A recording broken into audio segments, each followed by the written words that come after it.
Don't ever doubt Dwight.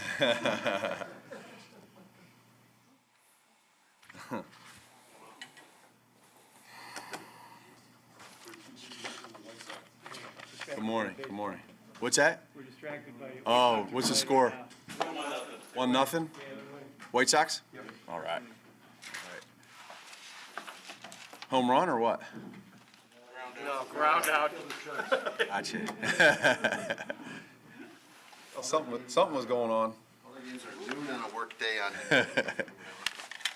on. All right, to get started here, just wrapped up our red zone day. I think our guys have put together a good week, and not a whole bunch new for you other than what we've already talked about. So I'll go ahead and open it up.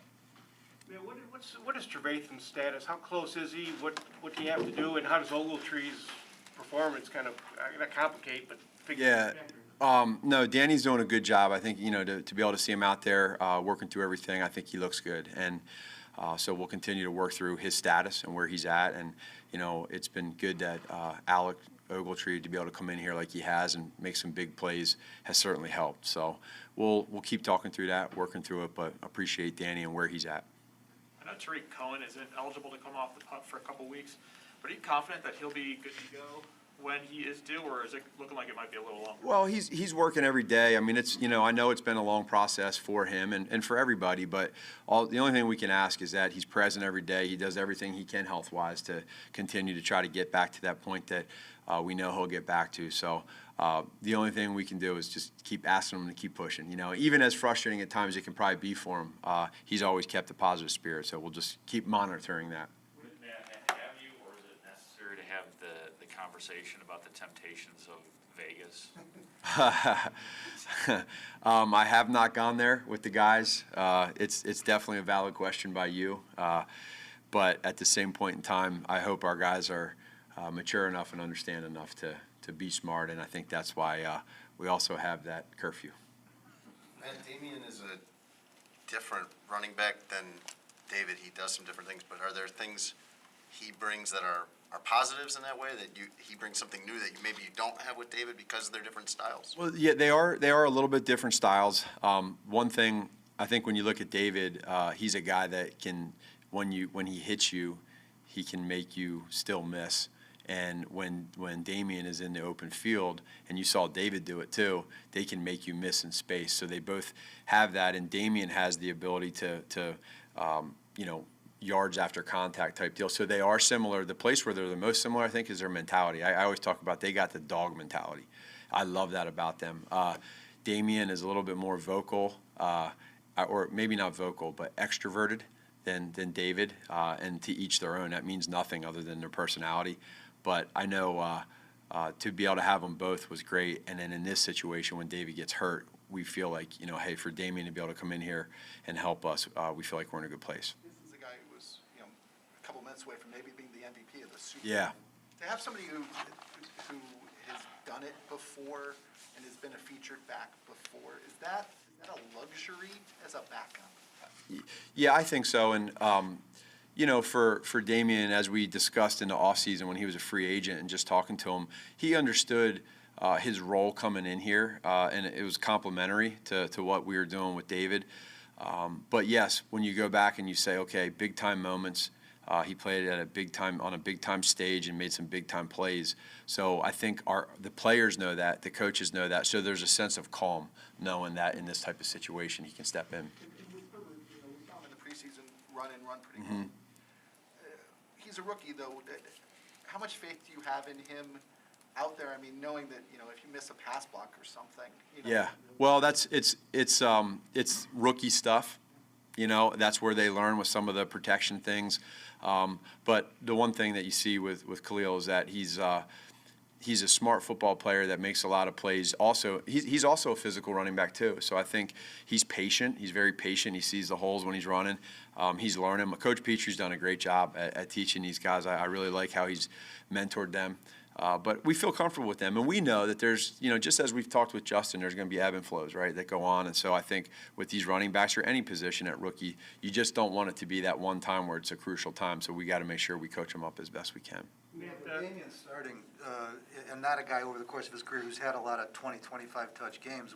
I assume that Khalil has to get the 6 to 10 touches that Damien was getting when David was starting. I would think so, yeah. So, I mean, how ready for the moment is he? Oh, we'll see. We'll see. And the nice thing is that for Khalil, this isn't something that he hasn't been out there with the starters on kickoff. He's been out there. He's had some contact, and he gets reps in practice. So it's different when the lights hit. But again, it goes into that trust factor of he's somebody that's played at in front of a lot of people at Virginia Tech as well. So I think he's pretty mature. Who does he resemble a little bit more, David or Damien?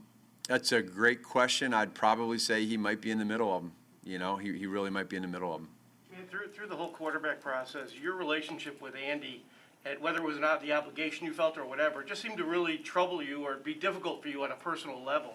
And I'm wondering, now that you're kind of past that, do you think that will help you as a coach? Do you think that will help you coach better, not having that kind of complication, one guy versus the other? Does this help you to be at this point now? Well, so where we're at right now, and even the last couple of days, just working through the structure of how the days go and where Andy's at as the backup, and then just in meetings, like how the meetings go and stuff. Some of that you work through that, but it is because of who Andy is and who he's been this whole time. He's never changed, and so even as we were going through, when Andy was the starter and Justin was the backup, and vice versa, when Andy got hurt and Justin was coming in, and we played Cleveland and went through that tough loss and then came back and got ready for Detroit. For me personally, it didn't feel any different. I would just say, like, big picture now, the last couple of days that we've been able to work through how practice goes and how the future goes, Andy's been great. And I think it's important that you have guys that you're open with, you communicate with, so that we can all understand moving forward just kind of how it goes. And part of that is with Andy, and he helps that by being such a good guy. But do you feel any kind of, maybe it's a bad word, but relief that you're at this point, that not, that you're No. getting that part of it out of the way? No, I don't think so, because again, in that moment when you're coaching all these guys, you're trying to do everything you can when Andy was the starter to be the best quarterback he could be, and there's still a ton of, for all of us to make sure that we're doing everything we can for Justin now to be the best quarterback he can be. So, relief's probably not the word that I would go to, because there's always, in this profession, you're always trying to do everything you can to make sure that you make these guys best quarterbacks they can be. Question for you about Fields' development, and Yeah. I'm not trying to pry into something that you don't want to reveal for strategic reasons, but if you can give one specific real thing that you're looking for improvement with him this week, if there's some element of his game or mechanics or anything that you want to see just get a little bit better. Yeah, like for us, just for him continuing to grow with, really just everything. There's such a broad answer when I answer that, and the fact that even like practice habits of how he goes from, like, the thing that I've seen, and this is a positive, and we're going to always be on him every day in practice, is the routine that he gets in every day from play to play, setting a routine. I forget if I talked to you about it before, but it's like, a golfer before they tee off, or a batter when he's on the on-deck circle. There's a routine before you call the play. Little things that don't actually affect too much of on Sunday what happens, but just growing that way. And he's done that, because when he first got here, he didn't have that routine. So that's a baby step in that regard. On the field, nothing other than the generic, keep working on the progressions, keep working on your footwork and timing. And I think it's more so of a big picture thing. So it's hard to, I apologize, but it's hard to be real specific on that. Fine. Can you give anything specific that you've seen in practice then, where you're seeing him settle into the job a little bit more, where he looks more on top of things than he did first rushed in there? Yeah, probably like anybody, when you're in practice and, I go back to just his first day of practice heading into that Cleveland week. You're the starter, and it's the first time you're going through everything as a starter. From that day until that Wednesday of this week, 3 weeks later or whatever it is, those 2 days were drastically different. So in a good way. Like In terms of what? What's, Just in terms of just his tempo, in and out of the huddle, all that. Because your first day when you're in there, you're trying to, okay, I'm going to call the play right. I'm going to get in. I'm going to check the clock. I'm going to make my mic ID. I'm going to do whatever I have to do, and that's all a little bit slower. And then you got to make the throw, right? You got to get to the right spot. This Wednesday, when we started, if you just compare those Wednesdays, he's already been doing that. So every week it's getting a little bit easier, a little bit faster. The procedure. does it translate to him being like maybe more authoritative or something? Yeah. Because now he knows. I think so, yeah. I think you feel that. Along those lines, you have talked a couple times about the Monday to Saturday process. Yeah. Beyond practice, are there other things that he needs to be getting better at, or what are some of those details? No, I mean, just continuing to listen to Coach Laser and Coach Flip in that room and understand when they're watching. And I think now you start getting into game-by-game scheme management. Scheme, what's the defense look like? And now what happens is now you start to learn these families of defenses in the NFL. So for instance, this weekend against Gus Bradley, there's a family of defense that he's done for his entire career, or most of his career, and so there's that family. And so now you go to the next week and you play a different defense, and it's a family of defenses. So I think now he starts to learn that side of the ball as much or not more than the offense and what we're doing. With Akeem, Go ahead. Go ahead. Actually, I was going to ask about Go Hicks for as it. well. I'm sure. It's going to be great. We'll have two of these questions. I saw that he's doubtful. Is the outlook for him, generally speaking, better than you had thought? Can you gauge that? Again, just working through it with him, and I think once we get to see how the rest of today goes and tomorrow, we'll have a better answer. But it's I don't have anything more than that right now. Is the IR a possibility? What's that? IR a possibility for him? I don't think so. But that's something that we'd be working through. I think it was that Raiders. Who are you guys talking about? Your Hicks. Oh yeah, correct. Yeah, sorry. With Akeem, it was that Raiders game a couple years ago when he got hurt in that first game. Yeah. From that season, what did you learn about, like, when he was out, I guess how much he means, but also maybe 2 years later you have better ways to kind of mitigate his absence? Sure. Well, yeah, we definitely all remember that game in London, and it's unfortunate when he got hurt early in the game like that. And he's a warrior. He's a tough guy that means so much to this defense, and our guys know it, and we appreciate that about him. I think right now, if you guys would probably agree in here that coming into this season, that was one of our strengths, was the depth of the defensive line. So being able to head into any of these games when you don't have him, we rely on that. When he is in and he is playing, I think everybody sees what kind of player he is, and we appreciate that. We've talked about this. I know you've pointed out there's only so many footballs to go around, but still through 4 games, 69% of your targets to Allen, Darnell, and your 2 running backs. How important is it to get your other weapons involved, and how do you attack them? Yeah, it's important in a way of just kind of knowing, okay, what are defenses doing to us? But that's not something that, when we go through the game plan together, we'll always kind of go through and see, okay, make sure we're not too heavy in one area or the other, because they look too at who you're throwing to. They're going to try to take certain guys away, and we got to be able to have plan B and plan C. So I would say probably the biggest thing right now that y'all have brought up and that I agree with is the tight end target production has been a lot lower than probably we thought going into this point. I also would probably, you guys would agree with me that that I love tight ends, and so it's something that we're going to try to make sure that we help out and stuff. But there's going to be times, again, I'll go back to it. Last week, we ran the football, and our tight ends were able to be a huge part of that. And so sometimes it doesn't reflect it in the stat book, but we're always trying to do everything we can to do whatever is best for this offense.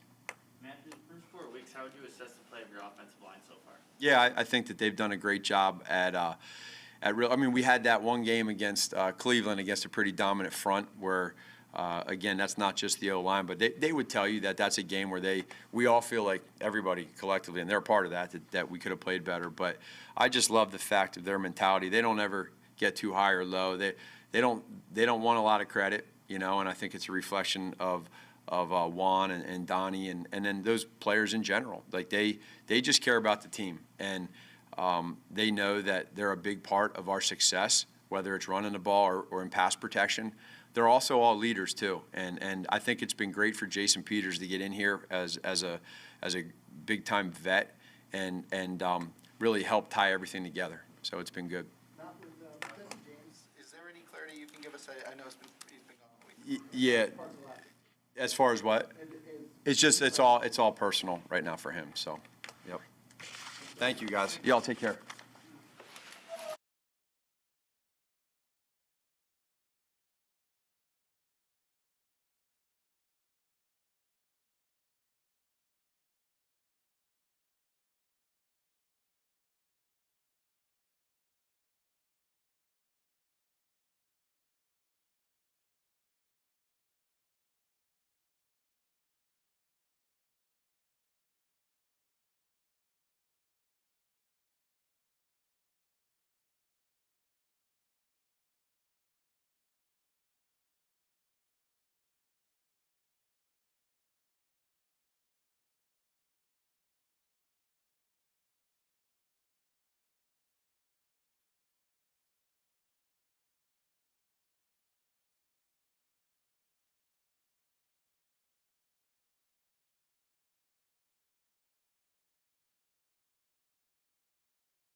see Joey Bosa's quote about hitting Derek Carr early in the game. You lick your chops at all, or what's your reaction to hearing that? I don't really have a reaction to it. I know Derek. I know he's a competitor. And I know we're going to have our hands full come Sunday. So, you know what I mean? We're looking forward to the challenge.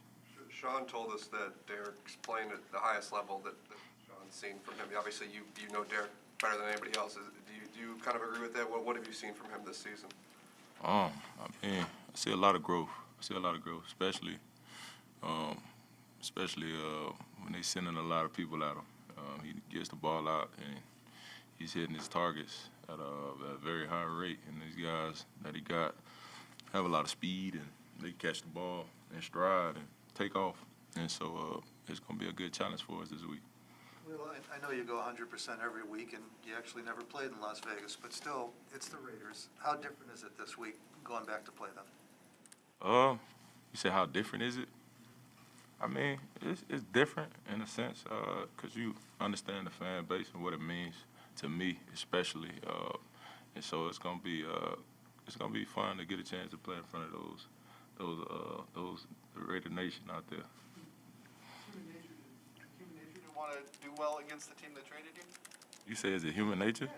Would it be human nature for you? Yeah, absolutely. That's what I'm saying. Yeah. Starting off very hot this season as opposed to last season. What do you think is going into you all success dominating on those edges?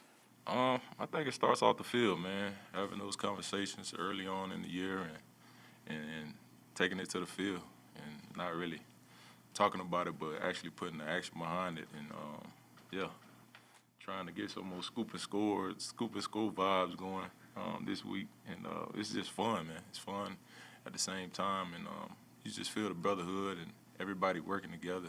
And it's from what we seeing, man. It's a lot of room for growth, and that's the special thing about this whole process right now we going through. Did you feel like you had a chance? Yeah, yeah, man. If I ain't get nobody grabbing my foot, I probably would have been able to get there. Then I heard Bojack call my name, and so I know he's a guy when he touches the ball, man. He scores it every time, and so I took my chances of trying to get it to him, and it looked like a fumble, so I didn't know if they were gonna call it, but it is what it is. So you were gonna pitch it when they came down to hit your arm? Yeah. If you see the play, I looked back to see who was calling me, just in case it was somebody from another team. My second thought, as soon as I felt some arms around me, was to throw the ball to him, and it looked like a forward pass, but I got tackled. Khalil, I don't think anybody doubted for a minute you were going to go Sunday, but how close to 100% are you physically? You say doubted that I'm gonna go this Sunday? Anybody doubted that you were going to be playing Oh Sunday? yeah, I'm gonna be out there. I'm gonna be out there, man. If I'm out there, I'm 100%. If I'm out there, I'm 100%. Yeah. The rib injury happened. Did you get? Oh, on the tackle, I think I landed on his elbow, and while I'm trying to look at Bojack take off with the ball, so it was a little icky, but you know what I'm saying.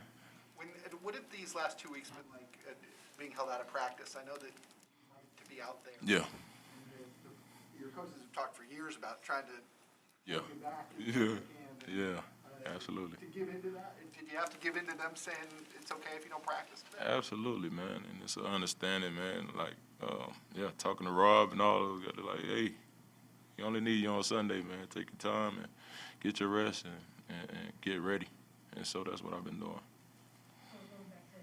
Have you texted with him or anything this week? And I can barely hear you. Sorry, going back to Derek Carr, have you texted with him at all this week or anything? And what's it like? Not this week. We're not too friendly during the week of, but at the same time, it's always conversations we have, more so now about our kid, my kid and his kids, plural. And so, just talking about fatherhood and enjoying that process.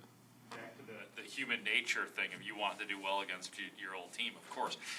Do you still feel the 2019 game then, where you guys played them in London and obviously lost?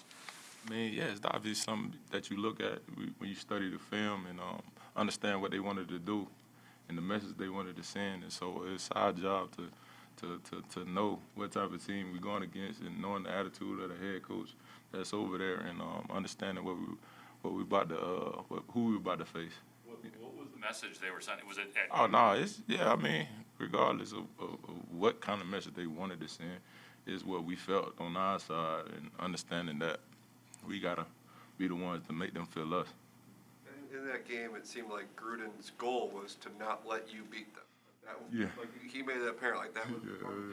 I mean, I know a lot of teams Yeah. prepare for you that way, but could you feel the difference in that game, the way they were treating you? In a way, it was a lot of Aki things that happened during that game as well, and so yeah, not really focusing on the past too much, just getting ready for this next one and making the most of this next opportunity that we have to win a game.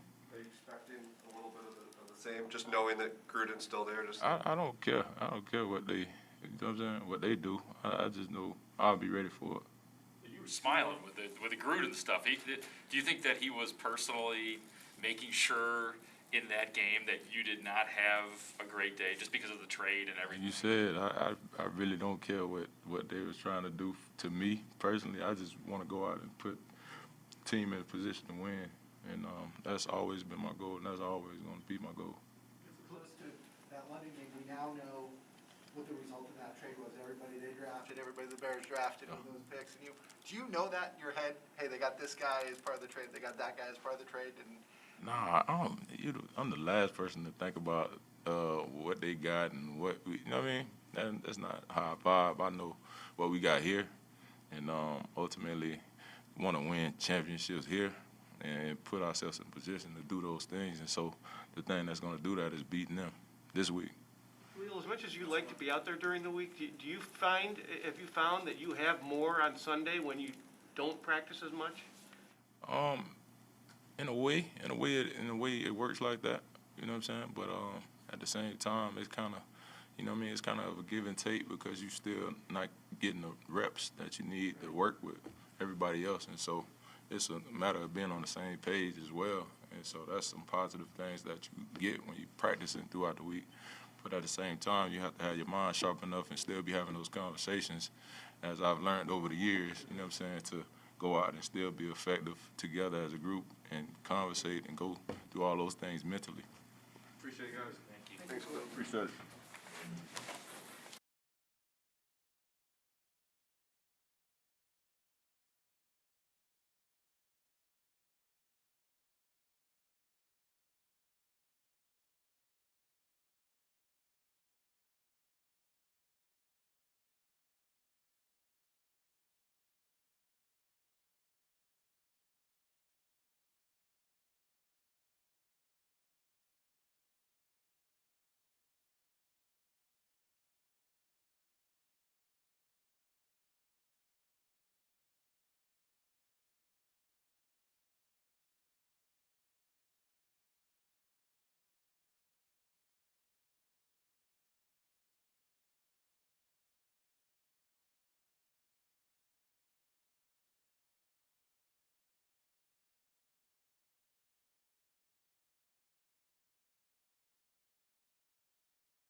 what's up. Eddie, what grade did you give yourself in your first game back, after a long absence? After looking at the film, I guess I didn't do as well as I didn't do as bad as I thought. But after looking at the film, it wasn't too bad. Why'd you think you did bad? What was going on out there? It was just getting back into the swing of things. What was it like to play your first football game that matters in a year and a half? It was good. I mean, getting the play call, just going through that whole thing, looking at my keys to read, stuff like that. But I mean, it was fast, but not too fast. Was there any part of it that that you're like, oh yeah, that's what this is like, or anything that surprised you? No, nothing surprised me. It was just, all just getting back used to the feel of it. Do you think you'll be able to do more on Sunday, like be on the field more? Yeah. Eddie, how frustrating was the injury that first week for you to have that? It was a lot. I was frustrated a lot because, you coming back. I took a year off. You coming back, and it's like you got these things you want to do. These milestones you want to get to, and it's like hiccups like that just set you back, and it's frustrating. Did you know right away it was going to be short term that you'd be able to return, or was there some worry that it could have been a more serious injury? I didn't know. Eddie, almost every one of your teammates who we've talked to, who describes you, and they all love you, by the way, talks about you being a man of few words, a guy who doesn't talk a lot. Is that, do you feel that you're shy, or do you just prefer to stay in the background? What do you think, where does that temperament come from? It's just how I am. And you never worry about it? There's never a time when something gets you excited, or do you want to be more vocal? I mean, I get excited, and I get vocal when I need to be, but as far as like why, I don't know why, but You talk a lot on the field? Yeah, I do. Eddie, as frustrating as it might have been to kind of shake the rust off or whatever, was it encouraging? Did you see, were there plays that you maybe didn't make that next week or the week after that I'll make? In other words, Yeah, it was. I had. Yeah, I had one of them that I recall like that. Yeah, but not too many. What happened in that?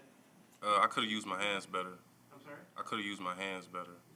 Yeah, and I said in my mind, I was like, usually I would make that play if I used my hands. So there's that just evidence of the rust factor, right? That you saw pretty good. In any way, did your body feel better after going a year without getting people hitting you? Yeah, I mean, whenever you take some time away from football, the body heals. But after that first game, just practice really.